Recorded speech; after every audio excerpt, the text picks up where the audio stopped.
The story begins in a Siberian prison camp, just after the end of World War II. Lines of German soldiers, now prisoners of war captured by the Russians, stood assembled. They were forced to work day and night in the coal mines as punishment. Surprisingly, the prison's physical security was minimal. Yet no one ever tried to escape. The camp was an island in a vast, frozen sea, surrounded by nothing but ice and snow for thousands of kilometers, isolated from any human settlement by a staggering 14,000 kilometers. Escape was a death sentence.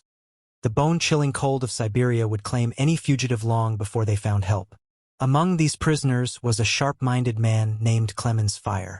Sentenced to 25 years, he refused to let half his life waste away in that hell. He was desperate to return to his wife and daughter. One lucky day his chance came. He managed to sneak onto a coal-laden train and escaped. Under an open sky filled with stars, he felt a surge of joy. But it was short-lived. The train was soon stopped. Peering out, Clemens found himself staring down the barrel of a Russian soldier's rifle. Caught, he was punished by being locked in an open-air cell. The cold was brutal, and a relentless night rain worsened his condition. He was left there for 2 full days. When the warden finally released him, he wasn't tortured.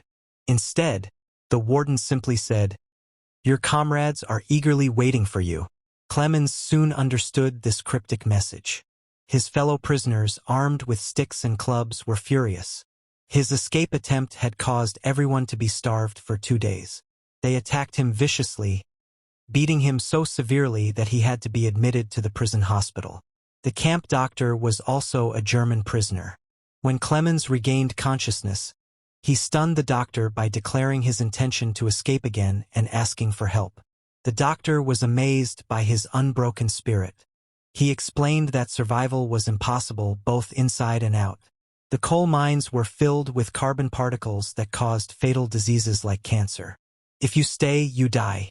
If you escape and fail, you die. So you might as well try, the doctor reasoned. He decided to help, giving Clemens his own warm clothes, shoes, supplies, and a gun for protection. The doctor had been collecting these for his own escape, but a recent diagnosis had given him only a month to live, stricken with cancer. He handed Clemens a lunchbox, making him promise to deliver it to his family if he succeeded, with the message that he was no longer in this world. Under the cover of night, Clemens escaped again, this time choosing to travel on foot instead of by train. He walked through the night and into the next day, driven by the fear of recapture. Back at the camp, the warden, upon discovering the escape, went to interrogate the doctor. But the doctor, knowing the torture that awaited him, had already taken his own life. The warden launched a massive manhunt, ordering his soldiers to capture Clemens alive. But a timely snowfall began, covering Clemens's tracks and making him impossible to find. Everyone assumed he had frozen to death, but the warden, knowing Clemens's strength and determination, refused to give up the search. Meanwhile, Clemens pushed on with fierce determination. After 9 days, his food ran out. Weak and starving, he hallucinated, dreaming of a sled with barking dogs approaching him. His body was failing. Days later, on the verge of collapse from hunger, he spotted a seal. It was his only hope for food. With trembling hands, he aimed his gun but missed in his weakened state. He chased the seal, but the ice broke, and he fell into the freezing water, injuring his leg. Undeterred, he pursued the seal, finally hitting it with his last bullet. The success filled him with elation. He had food. After eating and resting, he continued his lonely journey. To maintain his sanity in the desolate white landscape, he talked to himself, staying positive, and used a compass to navigate. Months passed. After 2 months of continuous walking, he saw a miraculous sight. A single, small tree. He hugged it like a treasure. It was a sign that the icy plains were ending and a forest was near. Soon he was proven right. He was overjoyed to be in the forest, where he lit a fire and slept soundly for the first time in months. His respite was brief. A violent snowstorm hit, uprooting giant trees. One such tree fell on him, pinning him down. By sheer luck, 2 gold prospectors found him and saved his life. The three men continued the journey together. After many days, they reached a river and built a raft to cross it. Mid-crossing, the current grew fierce. One of the prospectors, who couldn't swim, fell in and began to drown. Clemens heroically jumped in and saved him. However, their other companion, a greedy man, assumed they had drowned and abandoned them, taking his friend's share of gold. When Clemens and the rescued man finally reached the tent, the betrayed man was enraged. He confronted his greedy friend and, in a fit of anger, shot him dead. Clemens and the man then continued their journey, hoping to find civilization.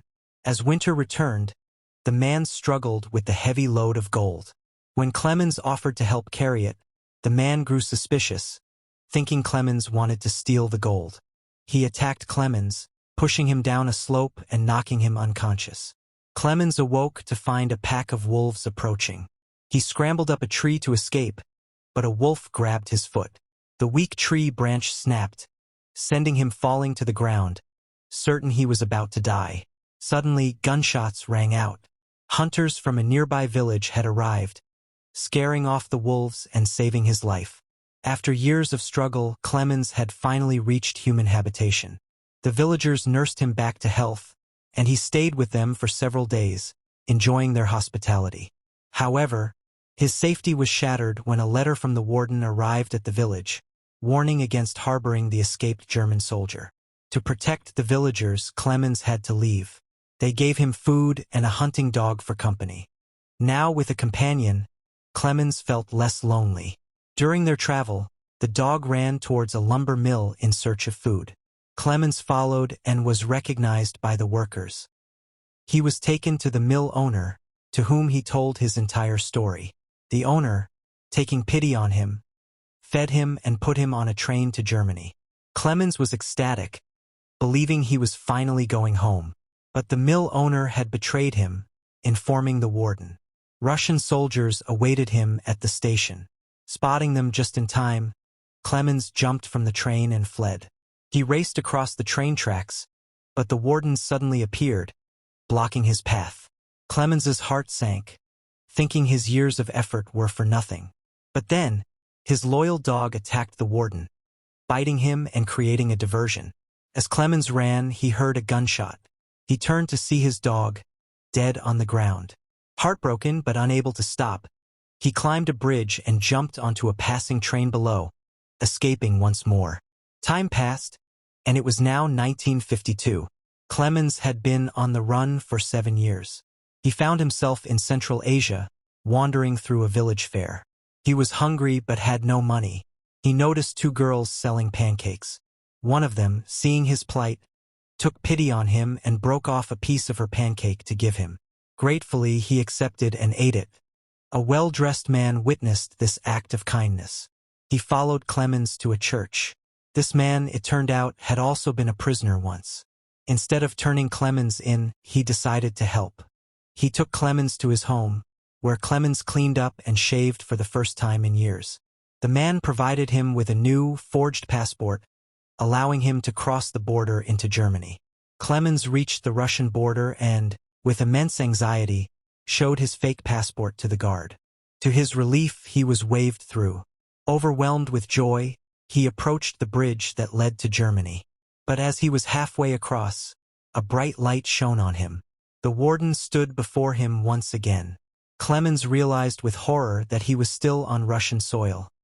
The warden could still arrest him. His heart shattered. Then, the unexpected happened. The warden stepped aside and allowed him to pass. He had been inspired by Clemens's indomitable will, courage, and sheer determination to live. This fight was between 2 soldiers, the warden said. You and me, and you have won. Go, live your life. Finally, Clemens' fire crossed the border into Germany. He made his way to his home, where he saw his wife and daughter. They were leaving for church. He followed them inside. His daughter, who had always held on to the hope that her father would return, turned around and recognized him instantly. She ran and embraced him. Seeing Clemens alive after all those years, his wife was overcome with emotion. The family of 3 held each other in a long, tearful reunion.